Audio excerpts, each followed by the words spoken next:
À l'église ce matin, un pasteur qui était invité dans notre église nous mettait en garde sur notre attitude envers les marginaux qui pourraient entrer dans l'église, comme par exemple un jeune homme avec un piercing, une femme tatouée, un homosexuel, etc., etc.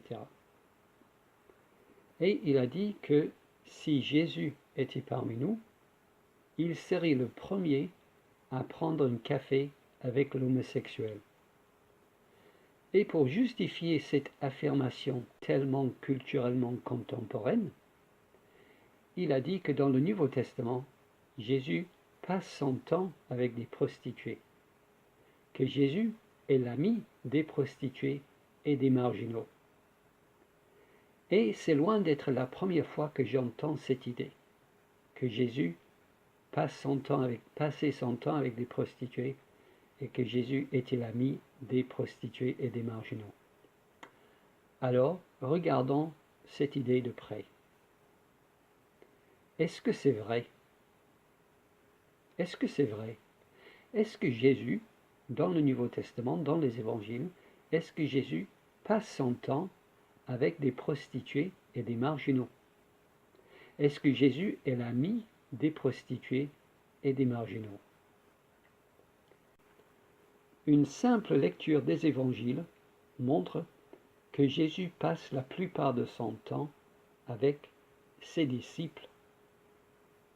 Donc, Jésus est surtout l'ami de ses disciples. Nous n'avons aucune trace dans les évangiles qui montre que Jésus voyage avec ses marginaux, ou qu'il leur lave les pieds, ou qu'il les envoie faire des miracles, ou qu'ils sont dans le cercle de ses amis intimes, alors que cela est vrai pour ses disciples.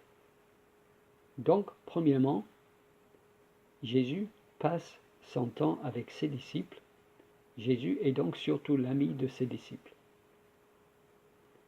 Deuxième point, j'ai trouvé 3 exemples de Jésus mangeant avec des marginaux. Luc chapitre 5, Luc chapitre 15 et Matthieu chapitre 9. Dans Luc chapitre 5, versets 29 à 30, nous lisons « Lévi, ou le disciple Matthieu, à Jésus, lui donna un grand festin dans sa maison, et beaucoup de publicains et d'autres personnes étaient à table avec eux.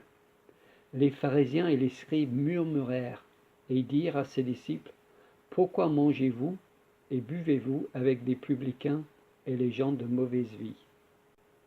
Dans Luc chapitre 15, versets 1 et 2, nous lisons « Tous les publicains et les gens de mauvaise vie s'approchaient de Jésus pour l'entendre.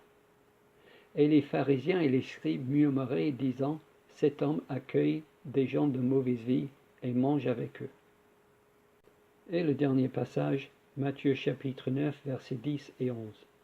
Comme Jésus était à table dans la maison, voici beaucoup de publicains et de gens de mauvaise vie vinrent se mettre à table avec lui et avec ses disciples. Les pharisiens virent cela, et ils dirent à ses disciples, « Pourquoi votre maître mange-t-il avec les publicains et les gens de mauvaise vie ?» Une première remarque sur le choix des mots. Nous avons vu dans ces passages que la Bible appelle ces personnes des gens de mauvaise vie. Ce pasteur les a appelés des marginaux. Mais l'expression « un marginal » n'est pas la même chose que l'expression « une personne de mauvaise vie ».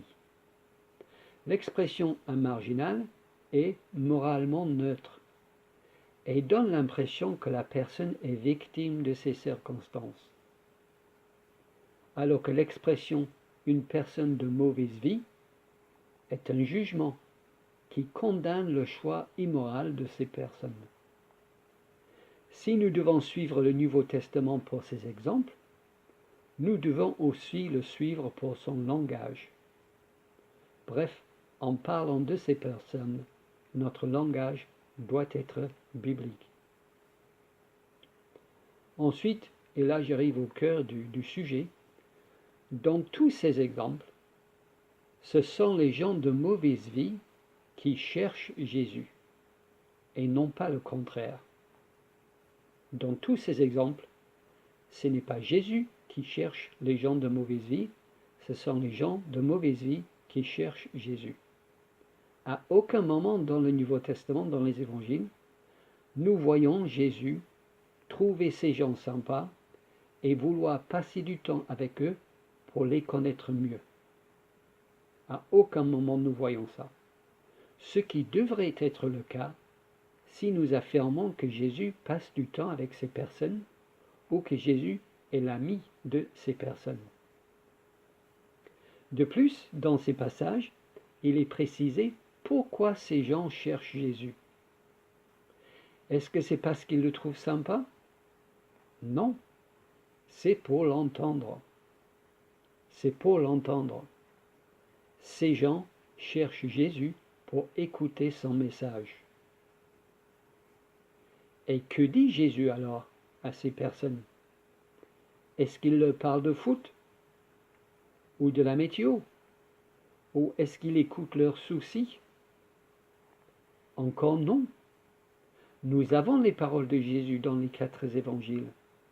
Et encore une fois, à aucun moment, nous voyons Jésus discuter avec ces gens sur leurs problèmes, ou écouter leurs soucis, ou parler de la pluie et du beau temps avec eux. Jésus ne parle pas d'autre chose que de lui et de l'Évangile. Jésus ne parle pas d'autre chose que de lui et de l'Évangile. Donc, quand ces gens de mauvaise vie viennent à Jésus pour l'écouter, c'est pour l'entendre annoncer l'Évangile. À la lumière de tout cela, est-ce que ce pasteur avait raison alors? Jésus passe-t-il son temps avec des prostituées dans le Nouveau Testament? Jésus est-il l'ami des gens de mauvaise vie dans les évangiles? Eh bien non, clairement non. Les prostituées viennent à Jésus pour l'écouter prêcher. Et les prostituées repenties passent le temps avec Jésus. Jésus est l'ami d'une prostituée repentie. Et ça change tout. Jésus est l'ami d'une prostituée repentie. Marie de Magdala vient à Jésus, croit l'Évangile, est délivrée de ses démons, arrête sa vie immorale et reste avec Jésus. Donc, les prostituées repenties passent du temps avec Jésus. Les anciennes prostituées sont des amies de Jésus. Mais à aucun moment, nous voyons Jésus passer du temps avec une prostituée sans qu'elle ne se répande de ses péchés, ou avec des gens de mauvaise vie sans que ceux-là ne se répandent de leurs péchés. Ce qui devrait être le cas si nous affirmons que Jésus passe du temps avec ces personnes ou que Jésus est l'ami de ces personnes. Ce n'est pas le cas que Jésus trouve ces personnes sympathiques, chacun avec une histoire unique à raconter sur son cheminement spirituel, et que ça intéresse Jésus. Non, ce n'est pas le cas. C'est Jésus qui raconte. C'est Jésus qui raconte. Et ces gens écoutent, et croient, et se convertissent. Ceux qui restent avec Jésus, ceux qui deviennent des amis de Jésus, sont des chrétiens nés du nouveau, comme Marie de Magdala, l'ancienne prostituée. Et j'insiste sur l'ancienne prostituée. Troisième point. Les autres exemples bibliques de rencontres entre Jésus et des marginaux confirment ce que je dis ici. Jésus parle avec la femme samaritaine, une marginale sociale. Mais encore une fois, Jésus parle de lui. De plus, il met la femme clairement face à sa vie immorale. en parlant de ses 5 maris. Il met la femme clairement face à sa vie immorale pour qu'elle se répande de ses péchés et se convertisse. Et c'est ce qui se passe. Et ça confirme ce que je dis ici. Il a fait de même pour la femme prise en adultère. À la fin du récit, Jésus lui dit « Va et ne pêche plus. Va et ne pêche plus. » Ce que nous pouvons paraphraser ainsi « Tu es une pécheresse et il faut que tu arrêtes de pécher. Il faut que tu te répandes de tes péchés. » De même, Zachée se répand de sa vie immorale et se convertit. Donc dans le Nouveau Testament, le schéma est toujours le même. Ces gens de mauvaise vie rencontrent Jésus, l'écoutent, croient l'Évangile et se répandent de leurs péchés. Et ces gens de mauvaise vie qui passent du temps avec Jésus, comme Marie de Magdala, et qui deviennent des amis de Jésus, le sont parce que ce sont des anciennes prostituées, ce sont des prostituées repenties, des chrétiens nés du nouveau. Jésus est l'ami des chrétiens nés du nouveau. Jésus passe du temps avec des chrétiens nés du nouveau. Donc, oui, Jésus prendrait peut-être un café avec l'homosexuel, mais pas pour le connaître mieux, non pas pour savoir comment il vit sa sexualité, non pas pour entendre comment il a été rejeté par des chrétiens inflexibles. Non, Jésus prendrait peut-être un café avec l'homosexuel pour parler d'une seule chose, l'Évangile, pour que l'homosexuel croie l'Évangile et se répande de ses péchés, de son homosexualité. Et nous savons cela car Jésus ne contredit pas Paul. Jésus ne contredit pas l'apôtre Paul. Et Paul dit ceci aux Corinthiens. Ne savez-vous pas que les injustes n'hériteront pas du royaume de Dieu? Ne vous y trompez pas. Ni ceux qui vivent dans l'immoralité sexuelle, ni les idolâtres, ni les adultères, ni les travestis, ni les homosexuels, ni les voleurs, ni les hommes toujours désireux de posséder plus, ni les ivrognes, ni les calomniateurs, ni les exploiteurs n'hériteront du royaume de Dieu. Et c'est là ce que vous étiez. Et c'est là ce que vous étiez, certains d'entre vous.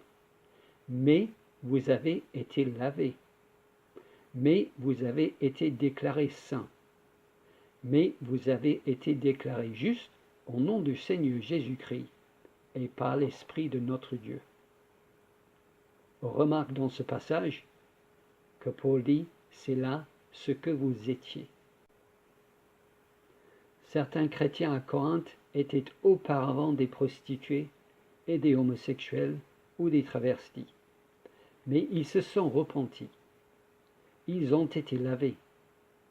S'ils étaient restés prostitués, ou homos, ou travestis, ils seraient en enfer aujourd'hui. S'ils étaient restés prostitués, ou homos, ou travestis, ils seraient en enfer aujourd'hui, car le verset dit que ces gens n'hériteront pas le royaume de Dieu. Mais une prostituée repentie peut. Un homosexuel repenti peut. Et un travesti repenti peut hériter du royaume de Dieu. Donc, je conclus. Ce pasteur a donné l'exemple de Jésus pour nous servir d'exemple, nous les chrétiens. Nous étions visés par son message. Quelle est donc la leçon pour nous, chrétiens évangéliques, aujourd'hui? La leçon pour nous et non pas que nous devons avoir des amis prostituées et homos, car nous avons vu que ce n'est pas l'exemple de Jésus, ni de ses apôtres. La leçon pour nous est que nous devons annoncer l'Évangile à tous. Nous devons appeler tous à la repentance. Des prostituées, des homos, des hommes d'affaires, des mères au foyer, des catholiques, des musulmans, des riches, des pauvres, etc., etc. Et nous pouvons être amis avec des prostituées repenties ou des homosexuels repentis, car ça, c'est l'exemple de Jésus et de ses apôtres. Je dis donc que oui, Jésus est l'ami des prostituées et des gens de mauvaise vie dans les évangiles, car il leur annonce l'évangile. Ces pécheurs, ces prostituées, ces gens de mauvaise vie ont besoin d'un sauveur. Et Jésus leur annonce comment être sauvés. En croyant en Jésus et en se repentant de leurs péchés, ces gens trouvent le salut et sauvent leur âme. Et pour avoir fait ça, Jésus est un véritable ami pour ces gens.